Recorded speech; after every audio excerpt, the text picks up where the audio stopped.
11 జనవరి 2024 గురువారం. ఈరోజు ప్రత్యేకంగా చేయాల్సిన దైవారాధన ఏంటంటే దక్షిణామూర్తి సూత్ర పారాయణం చేయడం, అలాగే శివాలయంలో ఉండే రావి చెట్టు చుట్టూ ప్రదక్షిణాలు చేయడం.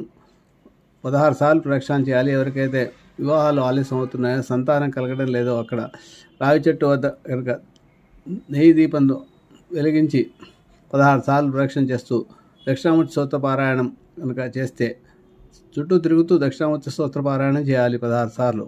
అలా చేయడం ద్వారా మీకు ఏవైనా సమస్యలు ఉంటే ఆ సమస్యలను తొలుతాయి, సంతానం కలుగుతుంది, సంతానం విద్యలో అభివృద్ధి చెందుతారు, విదేశానికి వెళ్ళడానికి ప్రయత్నిస్తున్న వారికి వీసాలు లభిస్తాయి.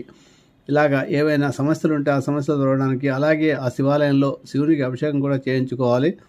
ఈ గురువారం రోజు 5 గురువారాలు చేయించుకుంటే మీకు అద్భుతమైన ఫలితాలు, మీకు అన్ని అనుకూలంగా పనులన్నీ జరిగిపోతాయి. దక్షిణామూర్తి స్తోత్ర పారాయణ మాత్రం